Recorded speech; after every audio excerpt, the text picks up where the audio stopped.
si Secretary Manny Bonoan, Executive Secretary Bersamin, Department of Budget Secretary Amina Pangandaman, at si Paul Estrada at si Mark Teksay.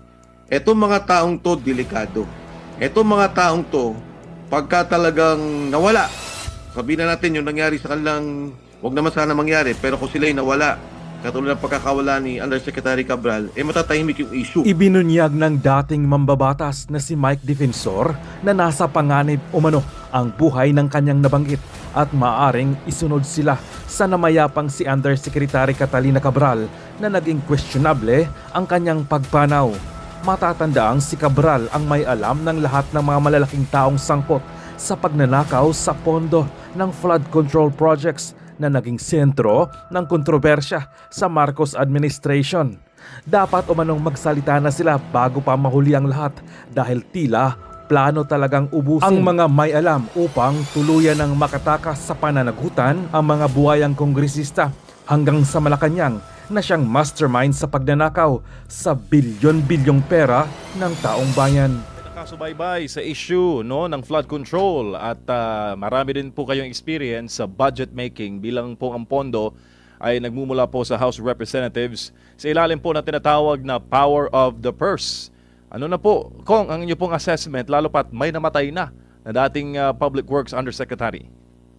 Well, alam mo, MJ, Admar, ito talagang nangyayari sa investigasyon magmula sa Blue Ribbon Committee sa Independent Commission on Infrastructure sa ICI, talagang questionable sa akin yan from day one.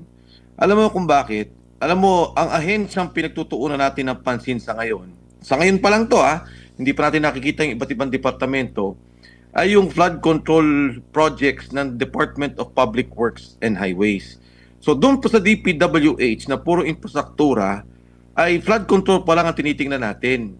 Dalawa ang tao na critical diyan sa pag-uusap dahil nagsalita na naman si Undersecretary Bernardo.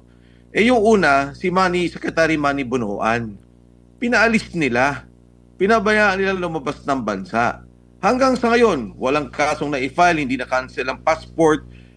Dapat nga, hindi yan pinayagang lumabas no? Dapat immediately inayos nila na wag pabayaang lumabas yan kung ano man. Kung mapapakancel ang visa, dahil ito'y kayang gawin ng ating Department of Foreign Affairs o di kaya yung pag-cancel ng passports sa pamamagitan ng hukom o kung anumang korte.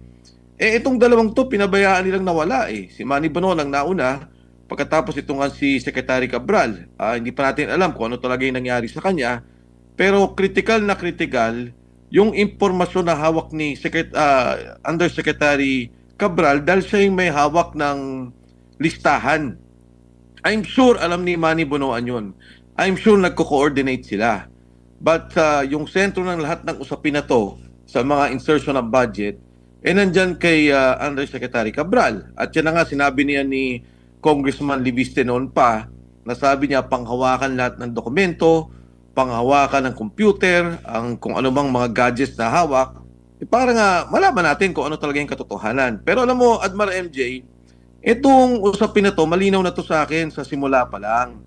Ang palasyo at kasama na dyan kung ano man yung nagiging ginagawang investigasyon sa iba't ibang ahensya ng gobyerno, maging sa listatura, may script na yan. At ang script niyan, ang sinasabi nila, si Saldico, ang mastermind, kasama dyan yung ngayon, na-filean na si Undersecretary Bernardo, na-filean yung sa Bulacan, yung district engineer, na-filean yung mga maliliit na tao doon sa ahensya ng DPWH. Nagkaroon na lang sila ng pag-aresto sa Mindoro. Ang aking pagkaalam sa Sorsogon din. Yun naman sa Sorsogon, para maganda yung sangkap ng kanilang script, nandyan din ang ilang congressmen at mga senador na isasama nila. So, hanggang dyan na lang yan. Huwag na po tayong umasa na meron pang matatapos dyan. Yan na lang ho ang magiging final script na binabanggit at makikita natin. Hindi nila pagtutuunan ang katotohanan. Hindi nila alamin sino talaga mastermind, sino nag-ayos ng pondong yan. Katulad na akin nabanggit, nandyan si Manny Bonoan, nandyan si Caparal sa DPWH. Sino pang may mga alam ng pondo? Di ba binanggit na, sabi dati si Traigi Bolaybar at saka si Adrian Bersamin ang kumuha ng pera ayon kay Yusek Bernardo. At sabi nila, yan ay nasa ilalim ng pangunguna ni Executive Secretary Lucas Bersamin at siyempre si Budget Secretary Amina Pangandaman. So, ito ba mga to pinatawag? Inalam ba talaga kung ano yung kaso? Inalam ba talaga sino ang nag-approve ng pagsumiti ng budget under the NEP, yung pagbibigay sa Kongreso? At matapos nun, ano yung mga insertion na pumasok? Sila din ang nag-aprobano ng approve ng budget, di ba? Budget Secretary, Executive Secretary Bersamin, Budget Secretary Pangandaman. At pag nandiyan na yung mga budget na yan, yung pag-release ng pondo. Kasi kailangan mong i-release yung pondong yan para magkaroon ng katotohanan na lumabas yung pondo at magawa na yung proyekto kung sino man yung kanilang pinapaboran ng kontraktor. So ito mga to hindi pa rin lumalabas. Ang tagal na lumabas ni Mark Teksay at saka ni John Paul Estrada. Pinatawag ba ng ICI? Pinatawag ba ng Blue Ribbon Committee? Hindi rin. Di ba sila yung nagsasabi na alam nila yung pera kung saan galing, anong proyekto, at sila din yung nagdi-deliver. Kaya nga sinasabi ko, DPWH pa lang eh. Dahil sigurado ko, MJ Admar, hindi lang DPWH ang mga hinabol lang kontrata sa loob ng gobyerno. Kaya itong script na to, sa akin tapos na yan. Hanggang dyan na lang yan.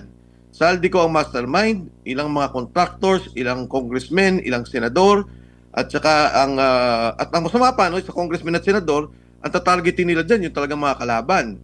Kung sino talaga yung kaaway na sa politika. At matapos noon, yung malilit na kawani ng DPWH at saka yung mga contractor. So, ito sa akin, Admiral MJ, yung aking sinasabi na itong bagay na to, meron na silang buong script kung anong mangyayari. Pero ang katotohanan naman, hindi mahinto eh. At saka hindi lang naman ngayon yan eh. Balang araw lalabas yan, ano yung katotohanan, sino talaga nag-order ng budget, saan nila kinuha yung mga perang yan, paano nila dinidistribute ang perang yan. Kaya na magsalita si Saldico, di ba nabasabi ni Saldico, nagdi-deliver ako ng pera kay Presidente, nagdi-deliver ako ng pera kay Martin Romualdez. Anong ginawa nila? Ayaw nilang kunin yung kanilang sinasabing statement. Sinasabi, umuwi ka rito. Para sa akin, delikado yan. Kasi si Gutesa nga, nagsalita. Anong ginawa? Dinetain illegally. O si Cabral, nagsalita. O yung kanina, narinig ko si Secretary Panelo, hindi man lang binigyan ng police protection. At maaring, hindi natin alam kung ano pa talaga yung naging nangyari doon sa kanyang buhay, kung ano talaga kung may krimen doon o suicide ba yun talaga. Pero, kumbaga sa script, okay lang, patahimikin to mga taong to para wala nang lumabas doon sa usapan na kung ano man na lumabas sa ICI at sa Senate Blue Ribbon Committee. Opo, nabanggit po ninyo si Gutesa, Kong. Isa po iyon sa bombshell na testimonya sa Senate hearing kaugnay po sa flood control anomaly. Yung dating Public Works Undersecretary, tingnan mo yung sinapit niya.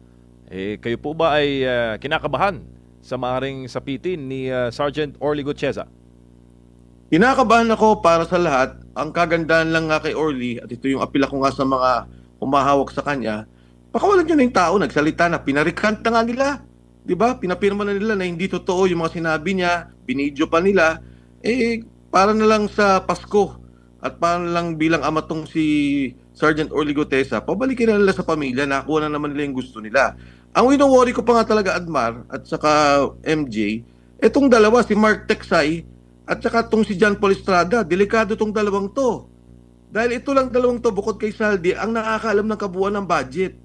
Pansinin niyo yung binanggit ni Director District Engineer Alcantara. Di ba sabi niya, may tumatanggap po ng pera si Mark at si Paul. So siyempre, nakalista yun sa dalawa. Ito galing kay Alcantara, ito yung budget na to. Ganon din naman si Saldi. May ledger din siya, sinasabi niya, ito yung mga pondo at dito nang galing. Paano? Pagka nawala tong dalawang to, nawala si Saldico. So yung sentro ng pag nagkakaperahan sa loob ng gobyerno, ito yung nakakaalam si Saldico. Hindi lang DPWH yan.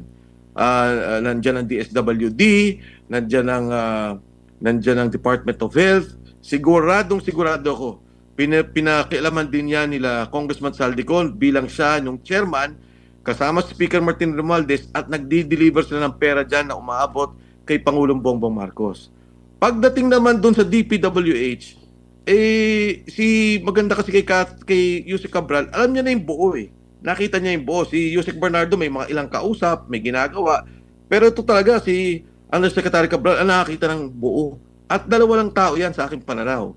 si Secretary Manny Bunoan at saka si Jose Cabral na ngayon nga, hindi na natin alam yung impormasyon. Sana meron pa tayong makuha ebidensya, makuha pa natin yung mga dokumento at yung computer niya para talagang makita natin kung ano yung sinasabi ni Congressman Libiste tungkol dito sa mga budget allocation at kanino o sino ang nagtulak ng allocation na to. Alam mo, at a proper time, I think Congressman Libiste will come out. Dahil alam ko rin naman at may nakukuha akong mga bali-balita na nakuha niya rin ata yung ilan doon sa mga impormasyon yun. And so very critical talaga na maprotektahan natin yung mga ebidensyang yan. Opo, kayo rin po ba ay may agam-agam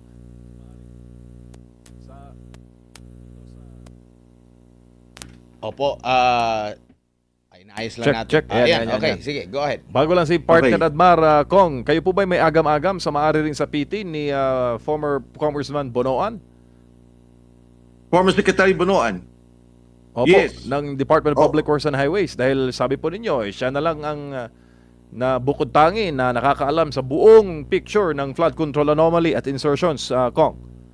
Totoo yan, MJ, kasi siyempre, katulad ng binanggit ko, no, sino-sino ba yung mga critical dyan na hindi pa nila talaga tinanong, hindi nila inimbestigahan, kumbaga putol, o hindi kabuuan yung mga kinukuha ng impormasyon.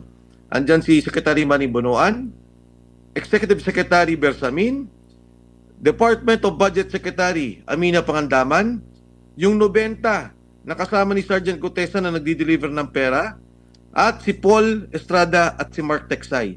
Etong mga taong to, delikado. Etong mga taong to, pagka talagang nawala, sabihin na natin yung nangyari sa kanilang, wag naman sana mangyari, pero kung sila'y nawala, katulad ng pagkakawala ni Undersecretary Cabral, matatahimik yung issue. Wala tayong makitang ebidensya. Kasi makikita mo naman, di ba, Admar, MJ, nagsalita yung mga tao, bakit hindi pinapatawag si Mark at si Paul? Nung si Saldi, ilang buwan? 3 buwan ata siyang hindi pinatawag, 4 na buwan. Nung itinuro niya na si Pangulo, 7 araw, nagkaroon ng kaso na cancel yung passport tapos hinahabol na nila. So kitang-kita mo talaga na ito yung kabuuan ng script na ginagawa nila. Na meron talaga silang, kumbaga, pagtatapos doon sa nais nila na mabunyag na issue. Si Diskaya, nagbanggit ng mga congressmen. May narinig ka na ba tungkol doon? May nakasuhan pa doon? No?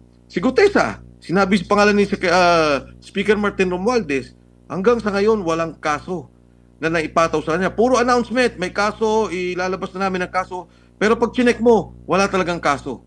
Walang sinasabing, in fact, ang sinabi pa ng ICI kay Speaker Martin Romualdez, ay wala silang nakikitang pagkakamali sa kanyang role o sa kanyang pamumuno bilang Speaker ng House of Representatives.